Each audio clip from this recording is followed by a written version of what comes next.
Hello, welcome back. Toy Thursday with Johnny Tiger on August 11, 2022. As usual, in preparation for today's episode, I hop onto Google and take a look and see if there's any special holiday going on today. And it's the first thing it showed me was today was National Sons and Daughters Day, which yeah, sounds important, but really doesn't give me anything to go by. I mean, any character and anybody is somebody's son or daughter. So, while if I was given sufficient time and enough creativity, I probably could come up with something. There's just not enough time for me to sit down and brainstorm this. So I thought, okay, next National uh, Raspberry Tart Day? Okay, that's not helpful whatsoever. National Medical Checkup Day. Okay, now that's getting somewhere a little bit more interesting. I could probably show you a doctor kind of character and call it a day. But let's see, what's this last one? National, ooh, Play in the Sand Day. Now, I don't know about you guys. I have fond memories and sad memories of playing on the beach of Taiwan when I was growing up in Taiwan. In Taiwan, uh, the weather is almost always nice and warm, which means there's a lot of beach days in a year. Anytime you can just go to the beach and have fun. However, the beach and oceanfront scene in Taiwan is full of undercurrents and danger. Okay, it's not like going to the beach and swimming in the ocean here in Canada. When you're in Taiwan, you actually have to worry about sharks and other bitey, toothy creatures in the water. On the beach, there are a lot of hermit crabs and tiny little crabs under the rock, and yes, definitely uh, sand for you to build sandcastle with. I still remember fondly this day that me and a couple of my little friends spent almost 6 hours at the beach. We constructed this massive, massive sandcastle with different towers and rooms and uh, channels underneath it for seawater to flow through without destroying the castle. And then the tide came in and washed our 6 hours of work away, just like that. Oh, that was actually kind of traumatic to my young mind. So ever since that day, I never built sandcastle ever again. I believe I was 7 years old. Now, unlike me, who turned out to be a bit of a quitter, my sandcastle got washed away. And so I decided that was such a waste of time. I didn't want to build another one ever again. The character we are going to be looking at today didn't feel that way about it. When young William Baker built his sandcastle, and when that sandcastle got washed away by the rain and the wave, William Baker made a promise to himself that he's going to grow up and build something that's going to uh, practically last forever. And as a nice little bit of foreshadowing, even though he didn't actually build anything that would last forever, William Baker himself became the one thing that would practically last forever. Let me introduce you to a villain, a hero, a very rather complicated character that a lot of you that are familiar with Spider-Man comic books are familiar with, but to casual uh, viewer of this channel, this might be kind of interesting because you may have heard of this character, but you might not know that there's so much complexity behind this character. His name is Sandman. So, enter the Sandman, aka William Baker. Young William Baker was born in New York. He grew up in a very poor neighborhood. His mother was an alcoholic, his father a petty criminal who left him and his mom when he was a young child. When he was young, William liked to play in the sand, even though the trip to the beach was far and few in between because his mom was most of the time drunk. But the times when he got to go to the beach, he liked to build sandcastles, and he was always very sad when his beautiful sandcastles got washed out to the sea.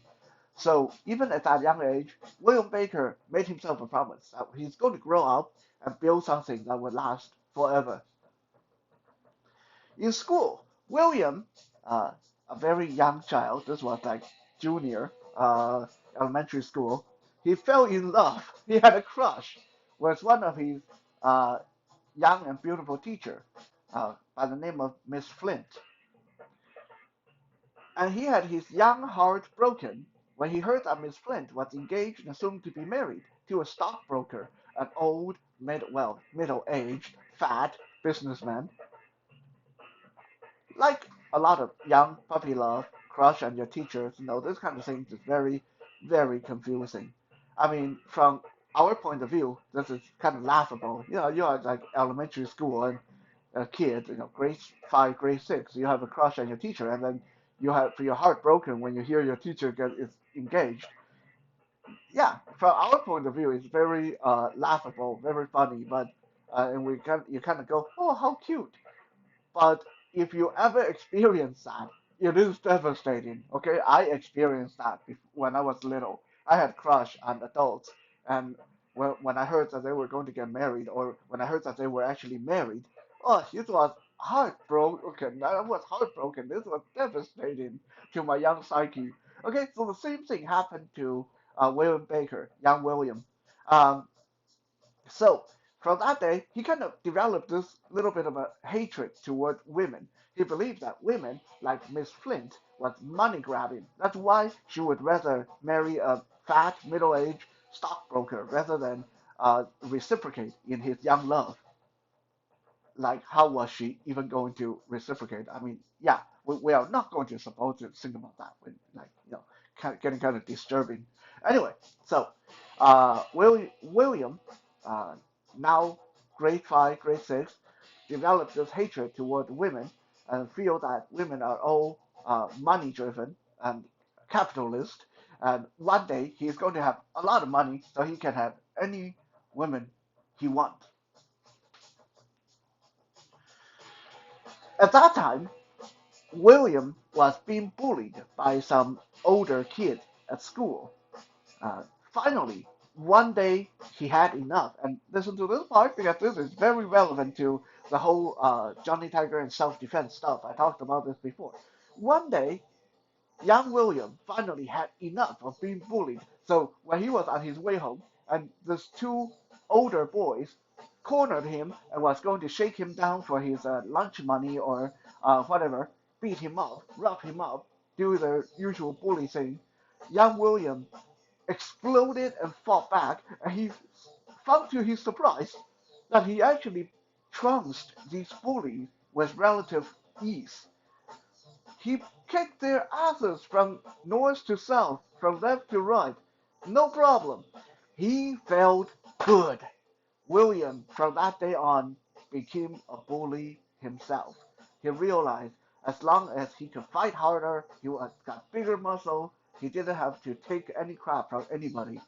So going into high school, William, now armed with the three things, three knowledge. Okay, if we look at this, this is actually quite complex for a villain kind of character. Because most of the time when we talk about villain, it's like, okay, this guy used to work for Batman, and then Batman did something bad, did something wrong, and then this guy decided to become the Joker. Or this guy used to be a regular Joe, and then he fell into a puddle of radioactive muck, and he became blah blah blah, and he decided to have his revenge on society.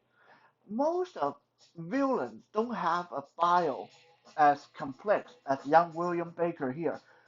By the time he's in high school, okay, he's already armed with three things in his mind. One, I'm going to grow up and build something that's going to last forever.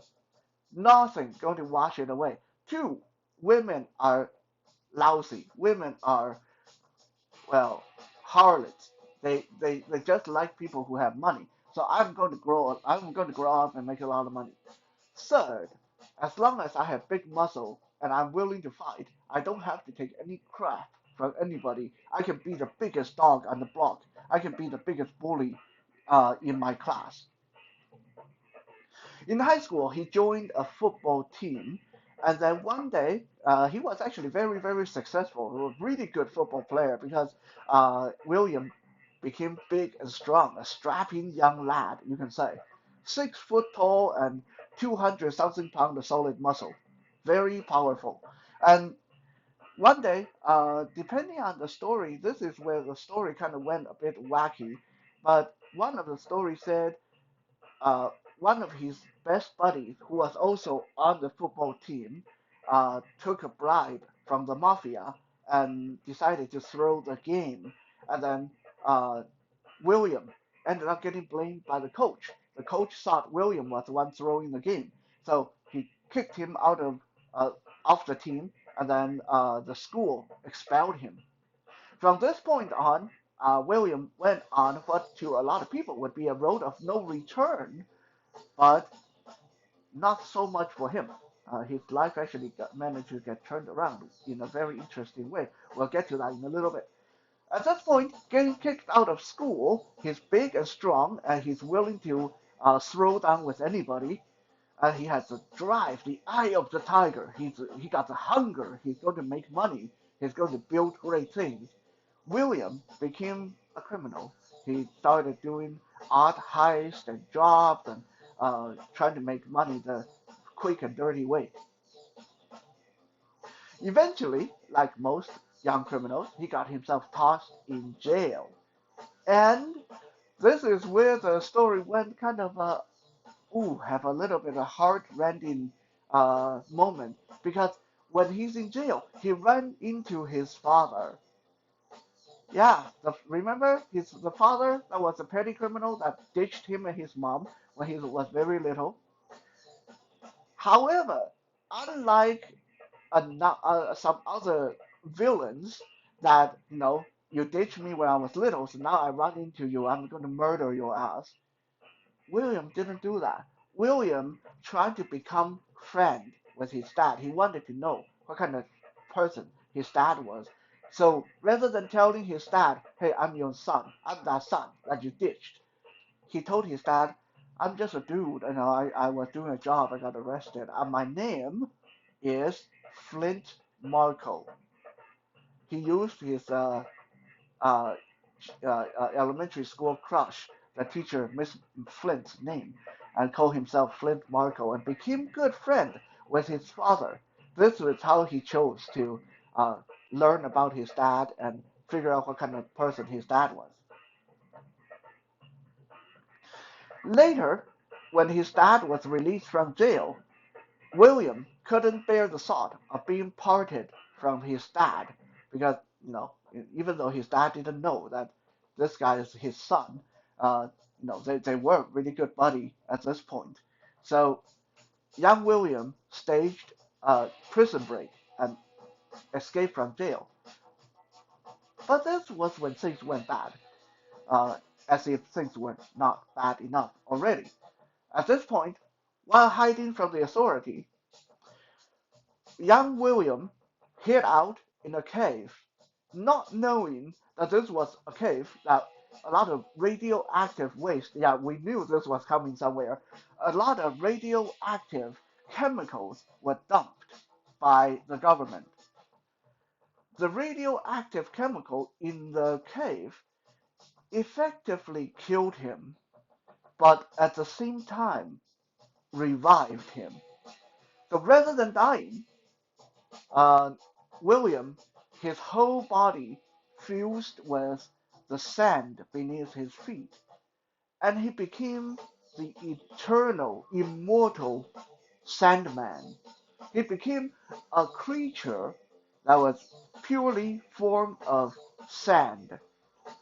Now, this on its surface may not sound very impressive, but it gave him a whole lot of superpower that make him, in some ways, uh, one of the more devastating superpowered beings in the Marvel comic book. Uh, for example, because his whole body is now comprised of sand, he cannot be harmed by bullets or grenade or bomb or stuff like that. Like anytime you hit him, uh, he can reform his body at will. He can also control the density of the sand in his body, so he can make his body as hard as concrete. Also, he can relax his body, so when you punch him, your fist will sink right into the quicksand in his body. And one of his favorite tactics is he'll do that. He'll relax his body, trick a superhero into punching him, and then as soon as the fist enter his body, he'll harden his consistency. So now the person's fist is trapped in this concrete-like structure. Really, really devastating. In addition to that, Sandman can also form any part of his body into any shape he wants. Because his whole body is comprised of millions of grains of sand, he can turn his body into blades or shape them into giant fists or hammers or spiked balls. He can shape his body into monstrous shape or make his body take on the shape of a normal human being. He can also pull surrounding sand, like sand in the area, toward him and make form himself into a giant creature. And as if that's not already horrifying enough, if he want to, not like he ever really done it, but if he want to, he can relaxed his body so much that he's turned himself into a puddle of sand, and he can then flow himself into a person's nostrils and ears and mouth and eyes, and then while he's inside a person, he can reform himself and killing the person that way. Like I said, he never really done that as far as I know, but that's definitely within his capability. He is a horrifying, horrifying creature. The sand also gave him superhuman strength. At his peak condition, Sandman can lift up to 85 tons. That that actually put him very close to Incredible Hulk in strength level, which is yeah doubly horrifying. Because he is no longer human, he will not age, he will not die of injury, and he doesn't need food, he doesn't need water, he doesn't need air to survive. So, yes, it's like his childhood dream come true. William Baker, aka Sandman, is now a creature that will practically last forever. However,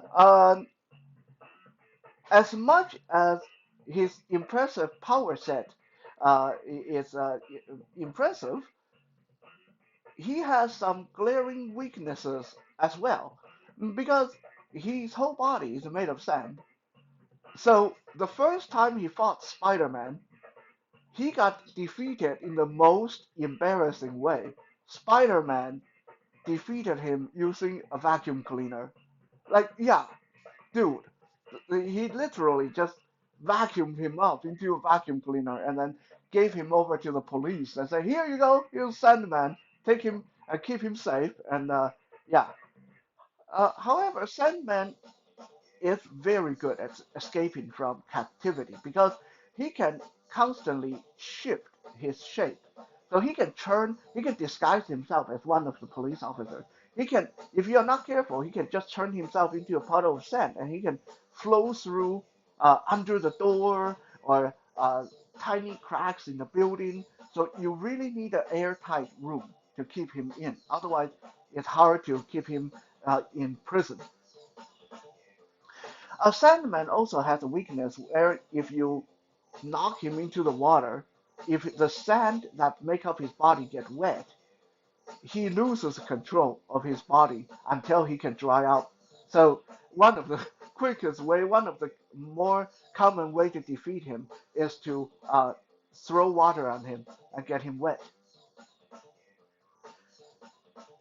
So now, calling himself the Sandman and armed with all this horrifying superpower, William Baker became like a arch criminal. One like he was nearly unstoppable for a while. However, like I said, very quickly people like Spider-Man started figuring out, yeah, you can just use a vacuum cleaner on him or throw water on him. So unfortunately, uh, William Baker sort of got relegated to one of those supervillains that was horrifying in concept, but always get defeated in a very lame kind of way. Uh, Part of the reason as well is William Baker, while trying to be a criminal, he was not what you would call psychotic. He was not like super vicious in any way. He wasn't a born killer like a lot of the other villains. His whole thing is just to commit crime, get money, get rich. He tried if he could do it without killing people. He didn't want to kill people. If he could do it without fighting anybody, he didn't want to fight anybody. So even though he had all this horrifying power, he didn't really use them in a horrifying way that to their full potential. His life had another turn. Uh, like I said, Sandman is one of those characters that's so complex that's why it's so interesting to be able to talk about him and tell you guys about him. So here he is, do his criminal thing, be a super criminal, and have a great time. Get arrested sometime, but he always skip out of jail because it's so easy for him to escape. Well, one day he got into a fight with another super criminal, the Hydro Man. Now, who is the Hydro Man? Well, it's not really all that important because this episode is not about Hydro Man. But suffice to say, Hydro Man is like Sandman, except he's completely made out of water. So here we have two creatures fighting.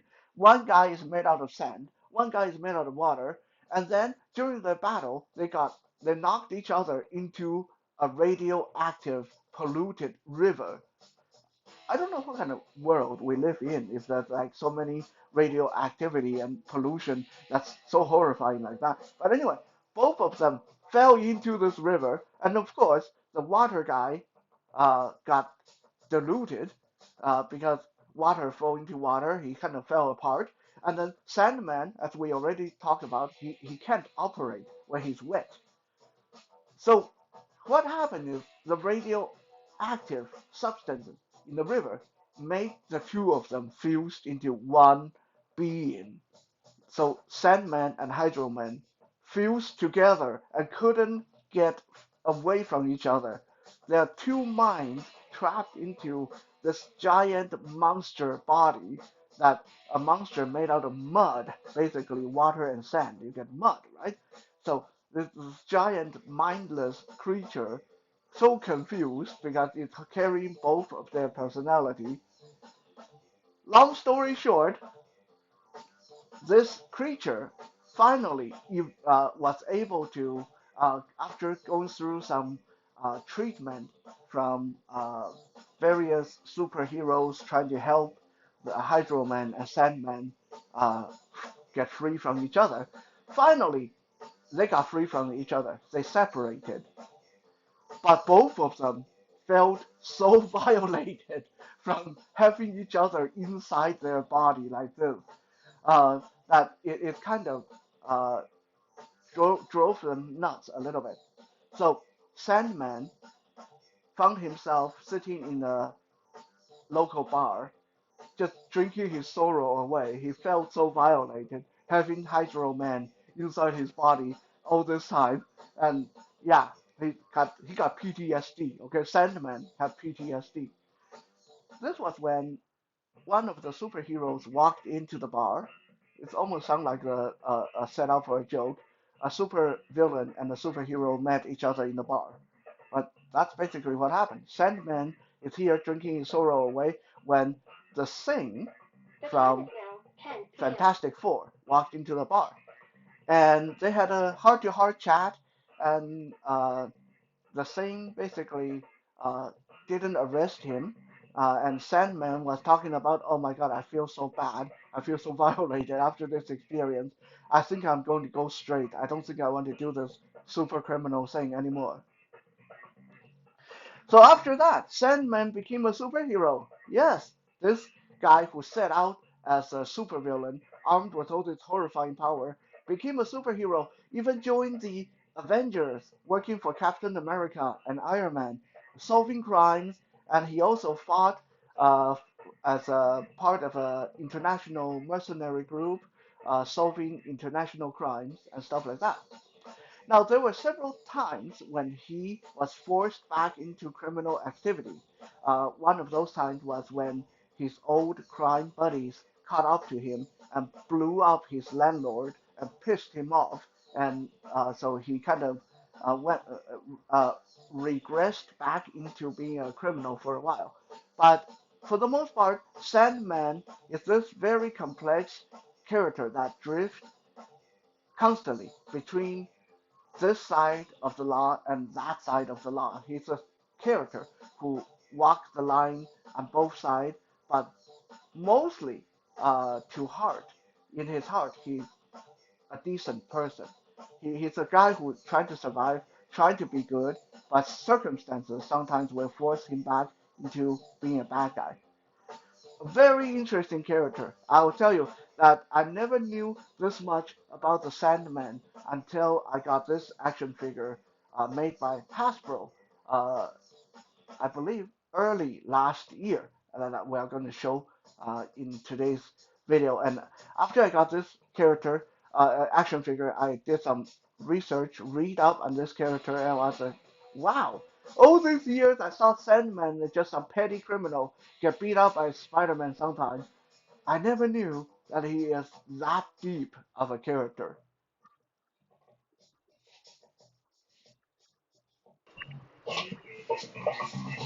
Here is William Baker, aka the Sandman, made by Hasbro in the Marvel Legends Retro Spider-Man line.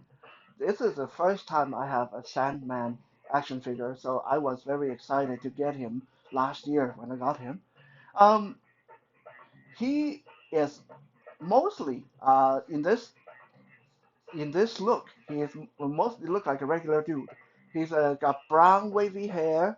He's dressed in a green striped long sleeve shirt that rolled up to the elbow, and he's got khaki style pants and brown boots. The details are great. You can see the gritted teeth and his face, like gritted teeth expression. The gum and the teeth are well painted.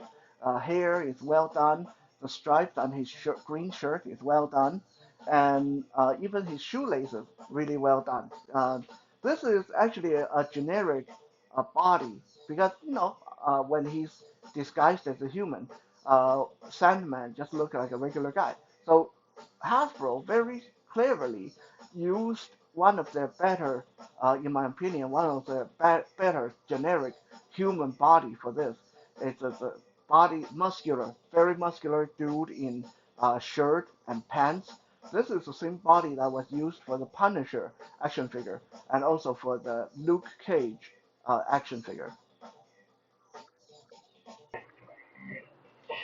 Now, the action figure actually came with some extra body part, but I didn't have time to dig them out for this review. He come with the regular human head you see in this video, but he also came with another head that looked like it's made out of sand. So that's like when he's using his superpower.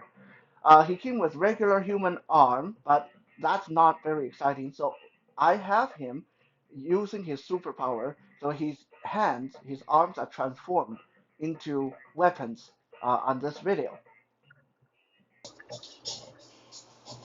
His right arm is turned into a giant spike ball made out of sand, and his left arm ends in a giant sand fist.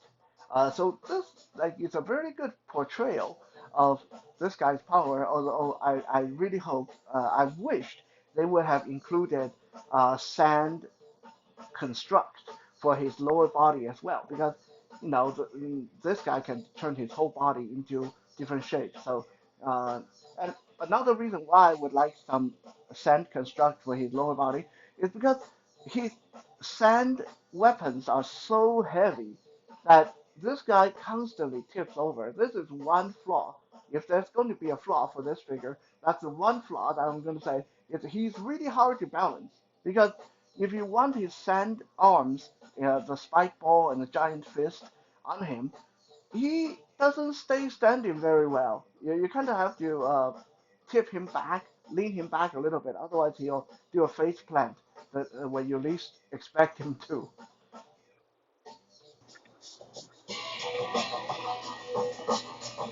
But once you get him standing, he does look pretty impressive. He's a big, muscular dude, not like over the top big, not like Incredible Hulk, but really well built dude with some really cool body part pieces to showcase his Sandman power. But comparing to his character profile, I feel the action figure is a little bit mundane, a little bit too generic. I mean, he's like I said, he is a very complex character with a very twisting, complex backstory. So this is definitely one of those situations where the character it's himself is probably a lot more interesting than his action figure would have indicated. Anyway, I hope that you guys have enjoyed today's episode. We'll be back tomorrow, hopefully with Kitten for some Fitness Friday. For now, have a good night, and let the Sandman vis- let the Sandman visit you in your dream.